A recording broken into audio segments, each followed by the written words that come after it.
Alright, so mainit na naman tong usapan na to mga kapatid mula kay Philippine Trending News. Kakapasok lang, buong mundo umalarma. PBBM, Amerika, Israel nagdeklara na pumutok sa China West Philippine Sea tinamaan. Mga kapatid, binasa ko yung title ha. Ayan, pakita ko lang sa inyo yan. Binasa ko lang yung title. So ito ang ating bibigyan ng reaction video and commentary sa araw na ito. Samahan ninyo ako mga kapatid. Siyempre, huwag niyong kalimutan mag-subscribe kay Philippine Trending News at kung bago ka pa lamang dito at trip mo yung mga ganitong klaseng reaction video and commentary, huwag mo rin kalimutan mag-subscribe. Click mo na rin ang notification bell para ma-notify ka whenever na may mga bago tayong reaction video na tulad nito. So huwag na natin patagalin pa, total wala na rin naman tayong hinihintay na, panoorin na natin to mga tol. Samantala, sa ibang balita muna tayo, naniniwala si Pangulong Ferdinand Marcos Jr. na dapat pang palakasin ang Armed Forces of the Philippines at ang ginagawang mga hakbang para naman sa paghahanda sa gitna ng geopolitical issues kagaya ng tensyon sa West Philippine Sea. Tama. Sinabi ng Pangulo na dapat na matiyak ng hukbong sandatahang Pilipinas na epektibo ang ginagawa nitong mga hakbang upang mapigilan ang anumang banta. Siguro... Tama mga kapatid, no? Eto, epektibo ba to kung kayo tatanungin na? Epektibo ba to mga tol? May mga dumating na maritime militia vessels. Itong nakikita natin sa picture. 'Di ba? Dumating ganyang karami. 40, for example, 40, 80. Tapos ang gagawin ng AFP, magde-deploy ng rubber boat. Effective kaya, mga tol, no? Effective kaya? Mapapaalis kaya natin 'yan sa pamamagitan ng rubber boat? Kayo na bahala mag-comment diyan. Basta nagtatanong lang ako. Epektibo ang ginagawa nitong mga hakbang upang mapigilan ang anumang banta. Siniguro ng Chief Executive ang buong suporta ng pamahalaan sa hanay ng militar. Binigyan din ng Presidente na committed anya ang kanyang administrasyon na suportahan ang anumang inisyatibo basta't para naman sa hukbong sandatahan. Maganda yon, no? Maganda yon. Committed ang kanyang administrasyon. Kaya sana, no? Sana yung susunod sa kanya. Ngayon pa lang iniisip na natin yung susunod sa kanya kasi nakikita natin mga tol, talagang alam ko natin hindi matatapos to sa buong termino niya. Hindi matatapos to sa buong termino niya. Kaya yung sana susunod, maipagpatuloy yung ganitong klaseng inisyatibo mga tol, no? Sana. Kaugnay niyan, naritong bahagi ng pahayag ni Pangulong Ferdinand Bongbong Marcos Jr. As the arm of government tasked with upholding national security, the AFP must continue to improve its readiness to effectively prevent and to respond to properly the current and emerging threats. Ganda sana pakinggan mga kapatid nung sinasabi niya, kaso kada napapanood natin at nakikita natin kung anong klaseng pagtugon, parang tayo mismo napanghihinaan din ng kalooban, no? Pero mo may mga nagdatingan na China maritime militia vessels tapos nag-deploy rubber boat. 'Di ba? 'Di ba? Parang ano bang meron dun sa rubber boat na 'yon? Meron bang daladalang malalakas na kanyon? Kaya bang magpaalis talaga ng malalaking... Tingnan mo itong itong mga barko na yan, mga tol, Yan, ganyang kalalaki. Imagine mo, itatapatan mo yan ng rubber boat. Mapapaalis ba yan nun? Ay, nako. Agi po yan ang pahayag ni Pangulong Ferdinand Bongbong Marcos Jr. kaugnay pa rin ang ika-88 anibersaryo ng sandatahang lakas ng bansa. Samantala, kumuha naman tayo ng balita ukol sa iba't ibang mga newly acquired assets at modern military capabilities ibinida sa 88th founding anniversary ng Armed Forces of the Philippines.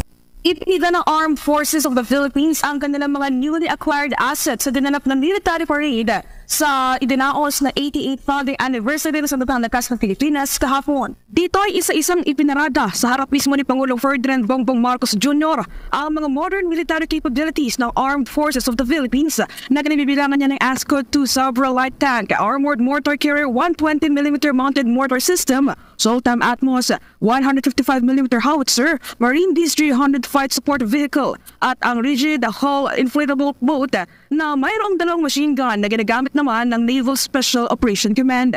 Bukod sa mga ito ay ginamit din ng naturang aktibidad ang dalawang FA-50 fighter aircraft ng Philippine Air Force bilang hudyat naman ng pagsisimula ng nasabing okasyon.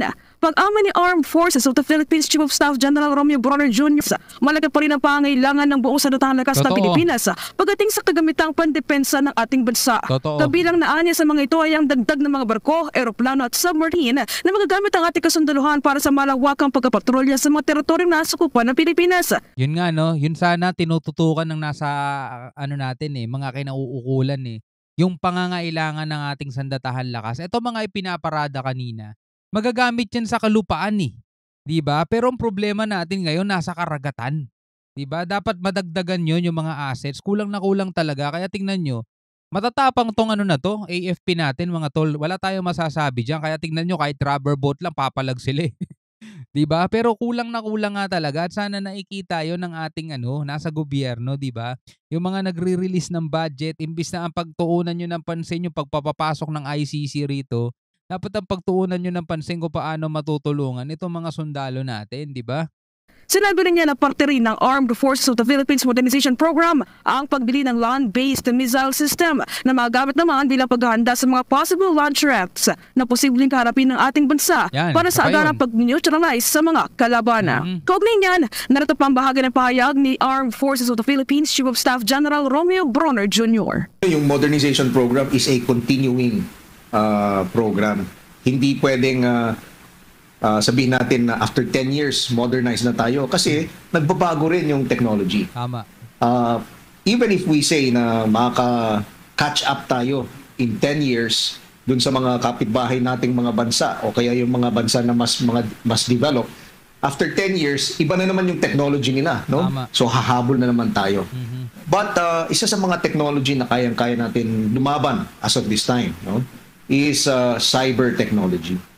Yung bagong domain, aside from the air, land, and sea domain, no, may bagong domain tayo in warfare, which is called cyber domain. In fact, yung ibang mga bansa, advanced countries, they have space domain. Tayo hindi pa natin kaya na maglaro dun sa space domain. So at least yung cyber domain, kayang-kaya natin yan. Alam mo, may problema dyan. Kasalanan din yan mga tol na naging gobyerno natin 'Diba? Yung ibang mga bansa kaya talagang umuunlad yung technology nila dito sa kanilang sa sandatahan. Kasi sila mismo yung nagde-develop, 'di ba? Tayo umaasa lang tayo sa kung ano mai-develop ng ibang bansa at bibili lang tayo, 'di ba?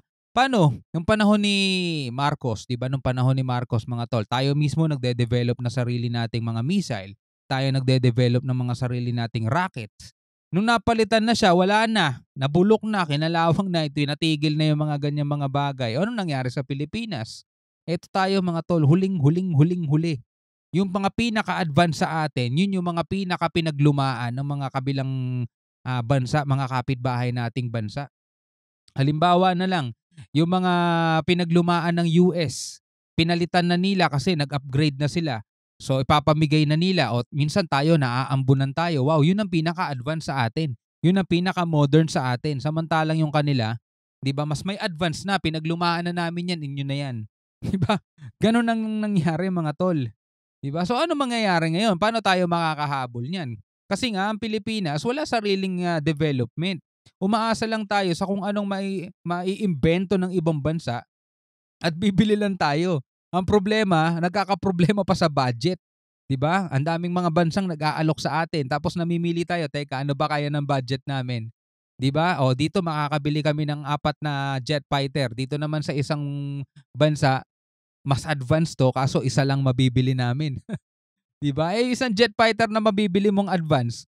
Halimbawa, lumaban na sa gera, napasabog, o di wala ka na agad jet. Tapos na.